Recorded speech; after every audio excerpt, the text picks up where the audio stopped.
So what do you do when you've written your vision, you've set your intentions, and you're looking at your vision board, you've written out your mission statement, you're clear on the path forward, but you hit detours along the way? My name is Jennifer Mitchell-Early. I help individuals and teams achieve organizational and personal success, and this is Leadership Matters.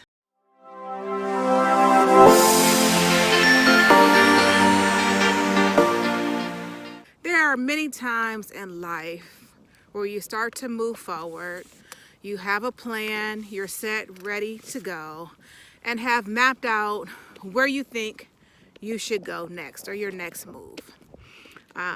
A lot of us have written our vision statements, we have our vision boards, we've set our intentions, we meditate, we do everything that we're supposed to do, and still find ourselves in a position where what we thought would happen or transpire doesn't. So what do you do? What's your next step? Do you go back to the vision board? Do you take away or reset intentions? Or do you just write it out?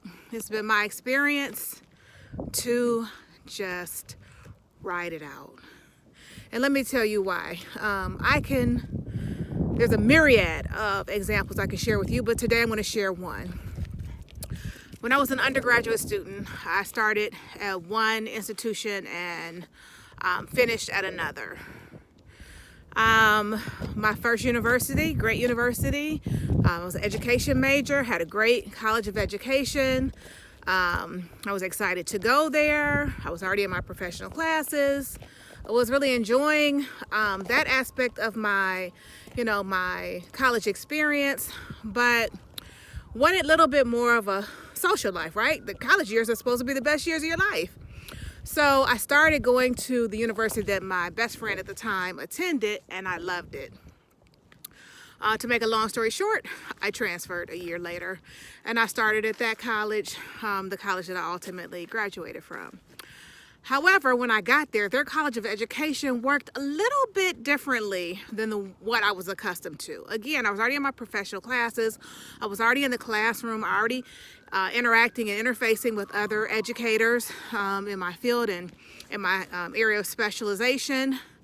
But at my new university, you had to take a standardized test before you could get into your professional courses and or experiences, or experiential learning, I should say.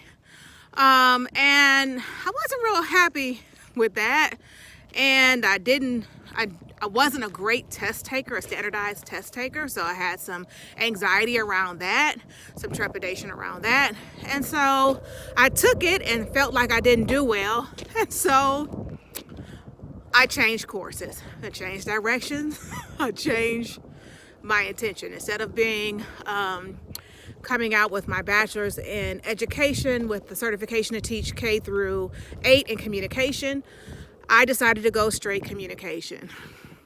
Let me say this, that all is not lost when you hit road bumps or detours in the journey. It's all a part of the journey, and as much as we think we know what we want to do, or we think we know where our gifts lie, or we think we fully understand our purpose for even being here, we don't, you don't, I didn't. There's so much more to life. That's why it's a journey. That's why it's not likened to a sprint, but rather to a marathon, because it's going to take time and experience for things to sometimes unfold. So, I am a learning and development consultant, have been so for more than 20 years now. Graduated with my bachelor's in communication, and ultimately went back like 2 or 3 years later, and got my master's in education in adult learning and development. And so even though how I thought my career would kind of pan out, or how it go, wasn't exactly, didn't align the way that I thought it would, or the way that I mapped it out, it did go according to how it's supposed to go. And while I still believe in writing the vision and making it plain, it's a biblical principle. Have videos on writing vision statements, courses, in-depth 9-unit, multiple unit course on how to write your vision statement and mission statement. I still believe in all of that because I think, like with everything else, just like when you build a house, you need the frame.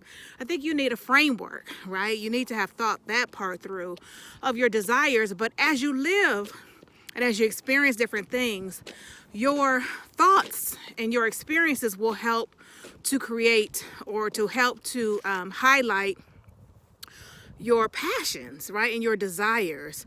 And ultimately that will lead you to, in my opinion, purpose. So when your vision isn't panning out exactly the way that you think it should, I'm just gonna tell you, hold on. Just live a little bit longer, stay the course, stay in the general direction within your framework of what you've laid out for yourself, and other things will begin to unfold. And as they unfold, guess what? Your framework will begin to develop. And there may be some revisions, there may be some tweaks, there may be some modifications, right? There may be some adjustments, just like when you build a house. When you first start out and you're a new homeowner, your first home, you have certain expectations and certain things you want to do. But as you live a little bit longer and your family grows and your desires change and your needs change, then you do things like you make renovations, you add on additions, you refine things. And that's the same thing that will happen with your vision. Over time, you will change things. You will make slight modifications. You will take small detours that will unfold and show you other things. It's like an onion. It just peels back layer after layer after layer for you to begin to really see that, oh, the things that I did 5 years ago still apply today, and I was still on track, even though it looked different. It really wasn't. It was all a piece of this greater puzzle that I had yet to really start to see as I was building, the frame around a puzzle. You start with a puzzle, they always tell you to start with the framework, right? To build it and then work your way to the interior because it's easier to do the edges. That's the same thing with our vision statement. It's like putting down the edges of where we see ourselves, where we see our lives, and where we think it's going to pan out. Little do we know that interior is going to look somewhat different, sometimes drastically different than the frame and that which we originally imagined. But it's okay. It's okay. Stay the course, trust the detour, know that the vision is not concrete, that everything has to adapt and change. I'm a change practitioner, a pro-side change practitioner. And that's one thing that I help my clients with is embracing, accepting, and applying change. Have a great week. I'll see you in my next video.